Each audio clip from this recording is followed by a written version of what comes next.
छत्रपती संभाजीनगर शहरात गॅस वाहतूक करणाऱ्या टँकरचा अपघात घडलेला आहे। त्या संदर्भातली ही बातमी।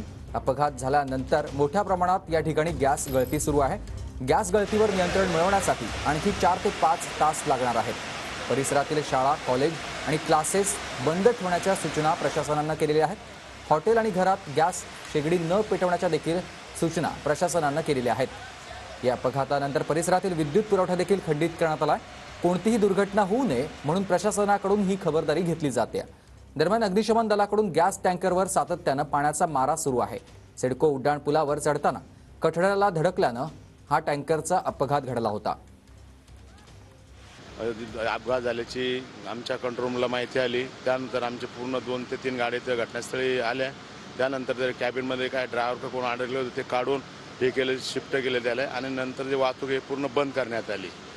त्यासाठी अजून 5 घंटे अजून तरी लागू शकते पूर्ण हे टँकर हे करेपर्यंत शिफ्टिंगचे प्रयत्न चालू आहेत। शिफ्टिंग करता आलं तर लवकर हे होईल, नसता 2 वाजेपर्यंत किंवा त्याच्यापेक्षा जास्त वेळ जाऊ शकतो लीकेज हे करण्यासाठी।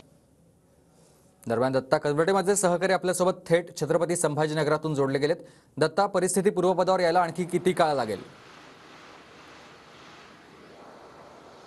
खरं तर आणखी 5 तास या टँकरमधला जो गॅस लिकेज आहे ते सुरू राहील असं प्रशासनाकडून सांगितलं जातंय आणि जोपर्यंत गॅस लिकेज सुरू असणार आहे तोपर्यंत पाण्याचा मारा सातत्याने करावा लागणार आहे आणि तोपर्यंत या परिसरामधलं सगळं जे जनजीवन आहे ते ठप्प राहणार असल्याची सुद्धा माहिती समोर येते।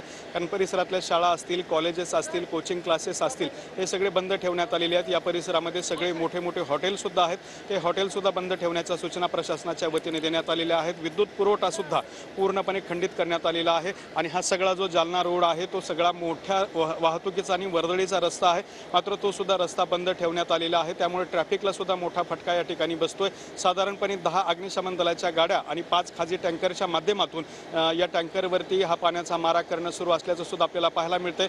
जवळपास 100 अग्निशमन दलाचे जवान या ठिकाणी तैनात करण्यात आलेले आहेत आणि लिकेज रोखण्याचा, त्याचबरोबर कुठलाही स्फोट होणार नाही आणि परिसरामध्ये कुठलीही दुर्घटना घडणार नाही यासाठीचे प्रशासनाचे प्रयत्न सुरू आहेत। नक्कीच धन्यवाद तुम्ही दिलेल्या सविस्तर माहितीसाठी।